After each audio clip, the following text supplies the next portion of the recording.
안녕하십니까. 통일나우의 이영아입니다. 한 주간 통일 소식 브리핑에서 전해드립니다.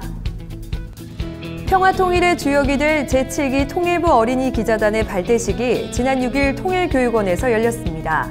발대식에는 평화를 사랑하는 어린이 기자들의 마음을 모아 씨앗볼을 제작하고 조명균 통일부 장관과의 대화를 통해 평화와 통일의 의미를 되새겨보는 시간이었습니다. 다양한 활동에 참여할 제7기 통일부 어린이 기자단에 많은 관심 부탁드립니다. 지난 5일 조명균 통일부 장관은 데이비드 맥알리스터 유럽의회 외교위원장 등 EU 대표단과 면담했습니다. 이 자리에서 조명균 장관은 유럽 국가들이 북한과의 대화에 많은 관심을 갖고 노력하고 있다며 북한의 변화에 긍정적인 역할을 한다고 전했습니다.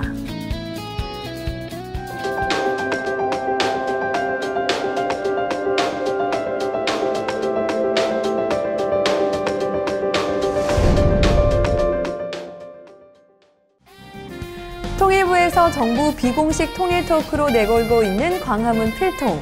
남북관계 일선에서 벌어지는 일들과 속 깊은 통일 이야기를 만날 수 있는 시간이 마련됐는데요.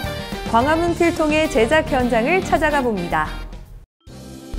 이야기하는 것을 좋아하는 김창수 통일부 정책보좌관과 완벽과 허당의 경계를 넘나드는 이유진 통일부 부대변인이 뭉쳤다. 김정보와 이 부대가 진행하는 정부 비공식 통일 토크. 광화문 필통! 시작합니다. 통일부 공식 브리핑과 언론 보도에서는 만나볼 수 없는 통일부 공무원들의 비공식적인 수다잔치. 김정보님? 근데 왜 비공식 팟캐스트인 거죠? 백태현 대변인 계시잖아요. 네. 백태현 대변인이 공식이고, 왜냐하면 백태현 대변인께서는 늘 공무원, 늘 공이시거든요. 저는 어쩌다 공무원이니까 제가 공식은 참아 못하니까요. 그래서 저는 비공식입니다. 근데 네. 우리 이 부대는 늘공 아니세요? 네, 늘공 맞습니다. 늘공인데 왜 비공식계까지 끼어드십니까? 저는 그래서 이 자리에서 뻗어놓은 보릿자루 역할을 잘 충실히 이행하도록 하겠습니다. 날 것 그대로의 통일, 통일부 이야기 지금 시작합니다.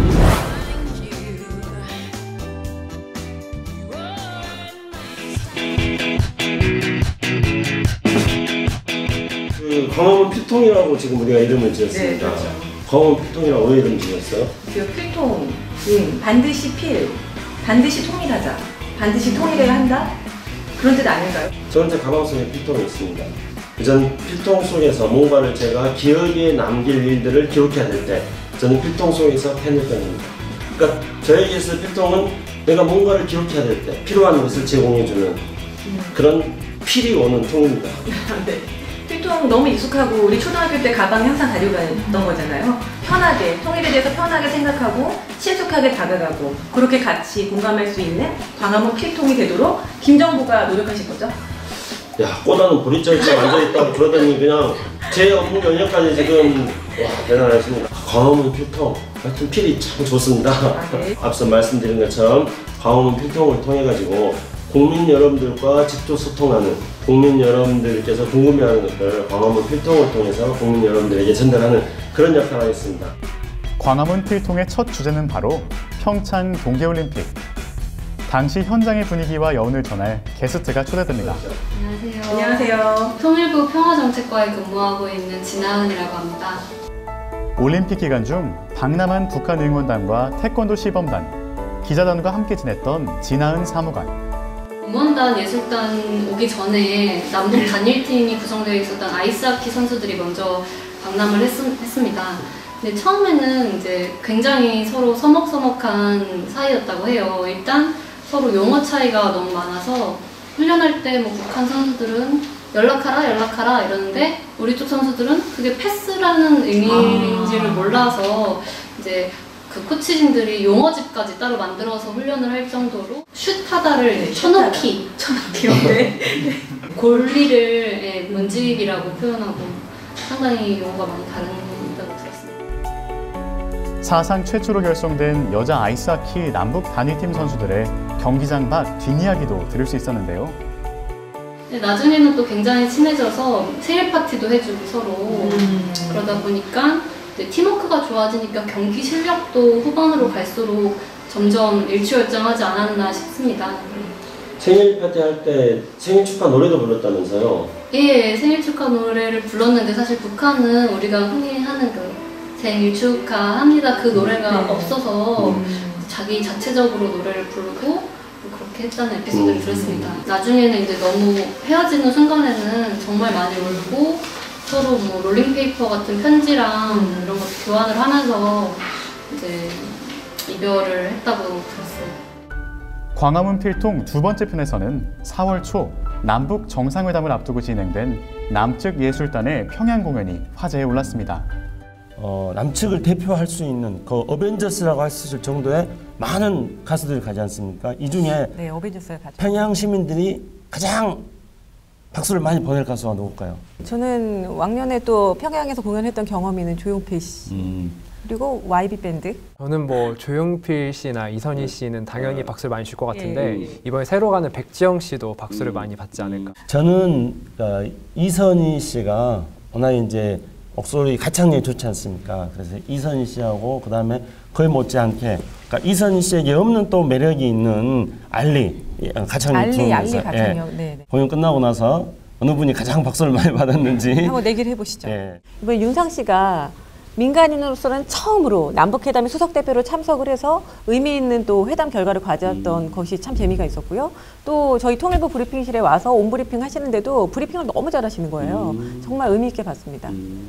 예, 제 주변에서도 윤상 씨가 수석 대표 한 것에 대해서 굉장히 신선하다는 네. 그런 반응들이 많았습니다. 네, 예. 제가 왕년에 팬이었는데 이번에 사인을 못 받아서 다음 기회에 한번 꼭 사인을 받아보도록 하겠습니다. 이분들 네? 공과 사를 꼭 구분하십시오. 네, 알겠습니다. 저 먼 곳에서 일어나는 일들이 아닌 일과 생활로 곁에서 통일을 만나고 경험하는 사람들. 사랑은 저에게 작은 통일이라고 말씀드리고 싶습니다. 통일부에 근무를 하면서도 이제 이런 실감나는 현장에 있어 본 적이 없었는데 이번 기회를 통해서 앞으로 통일이 되면 이런 점은 정말 좋겠다. 이제 우리가 별로 다르지 않다 이런 거를 몸소 느낄 수 있어서 저에게 이번 경험은 작은 통일을 느꼈었던 경험이었습니다. 통일부 1년차 되신 우리 강 사무관님, 지금 이제 남북 정상회담 준비하면서 통일부가 매우 분주해졌습니다. 사무관님 소감이 어떠세요? 이 남북 정상회담 준비하는 통일부에서 일하시는 소감이요? 이렇게 중요한 시점이 있는데 이 순간에 이제 작은 일이나마 지금 통일부에 와서 기여를 하고 있다는 것이 자랑스럽고 또 기쁘게 일하고 있습니다. 거칠지만 솔직하게, 짜여진 각본은 없지만 친근하게, 광화문 필통에서 통일부의 비공식 통일 이야기는 계속됩니다.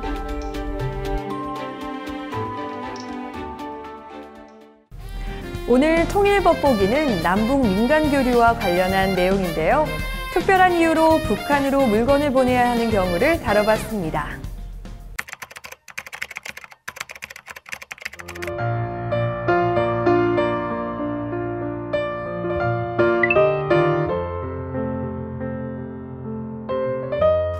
탈북민 금희 씨는 봉사단체에서 탈북민 아이들을 가르치고 있습니다. 8 빼기 4는 4. 알면서 왜 틀렸어요? 선생님은 다 하시는 것 같아요. 그런데 선생님, 선생님은 예전에 뭐가 되고 싶었어요? 선생님은 의사가 되고 싶었어. 왜요? 유망이 북한에서 아플 때 어떻게 했어? 병원에 갔는데 약이 없어서 엄마가 장마당에 가서 급하게 사왔어요. 그랬지? 네. 선생님도 그런 일이 있었어. 아픈 기억을 회상하는 금희 씨. 북한에서 금희 씨는 안타까운 사정으로 오빠와 헤어져야 했습니다. 오라버니, 조금만 더 가면 됩니다. 조금만. 금이야, 괜한 고생하지 말거라. 장마당에도 없는 약이 어디에 갔네. 옆집 철친네도 병원 갔다 그냥 왔다고 하지. 이제 이 고개만 넘으면 됩니다. 정말 나는 괜찮다. 사람이 아픈데 약이 없어 죽는다는 게 말이 돼요. 조금만 견디소. 조금만. 병원을 찾아 이웃마을까지 간 두 사람. 하지만 북한에서는 의약품 고갈은 다반사였답니다.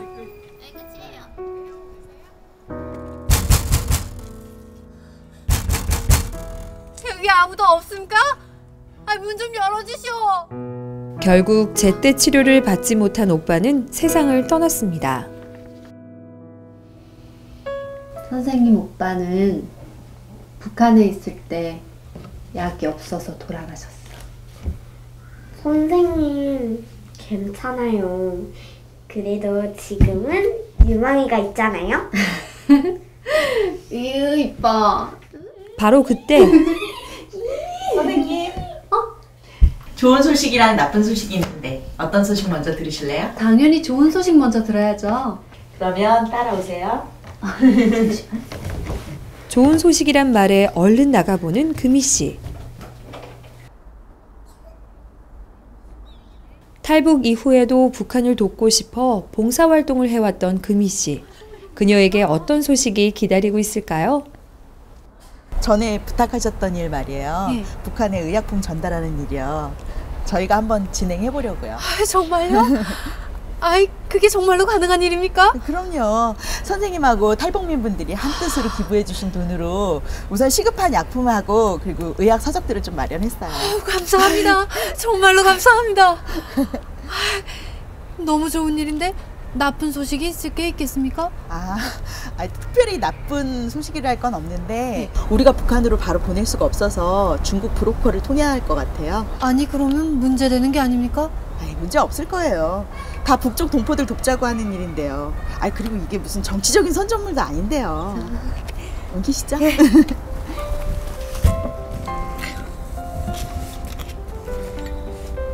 만성적인 의약품 부족에 시달리는 북한을 위해 항생제와 해열제 등 긴급 의약품을 마련한 겁니다. 하지만 금희 씨는 왠지 모를 불안한 마음을 감출 수가 없는데요.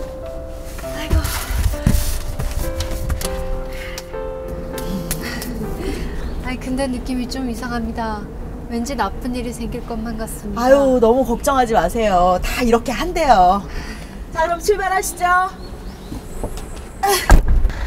금희 씨는 의약품이 꼭 필요한 곳에 전해져 오빠와 같이 안타깝게 죽은 사람이 사라지길 기대해 봅니다.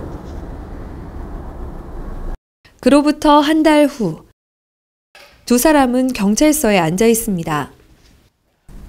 이게 무슨 일입니까? 너무 억울합니다. 물품 보내실 때 통일부에 신고해야 되는 거 모르셨어요? 형사님이 뭘 잘못 알고 계신 것 같은데 저희가 보낸 거는 단지 의약품이에요. 특별히 신고해야 되는 물건 같은 거는 없었어요. 글쎄요. 그게 의약품인지 아니면 금지 물품인지는 현재로서는 알 수가 없네요. 그저 도우려던 마음뿐이었는데 금희 씨는 속상하기만 합니다. 형사님, 저 탈북 7년 차에 여기 남한에 와서 정말 열심히 살았습니다. 그저 아픈 사람들 돕고 싶었을 뿐인데 상황이 너무 원망스럽습니다. 제가 좀 더 잘 알아봤어야 하는데 죄송해요, 선생님. 아닙니다. 그렇다면 두 사람은 어떤 절차를 거쳐야 했을까요? 포털 사이트의 남북교류 협력 시스템을 검색해 보셨나요? 이 사이트에 접속하면 북한 주민을 접촉할 때 사회 문화를 포함한 협력 사업을 시작하거나 물품을 반출입할 때 등 통일부 승인 방법에 대해 안내가 되어 있습니다. 혹시라도 남한을 방문한 북한 주민에게 선물을 건네는 것 역시 통일부 승인을 받아야 하는 절차이니 이 점 유의하시기 바랍니다. 통일부의 승인 절차를 꼭 확인하시고 불미스러운 일은 미연에 방지하시기 바랍니다.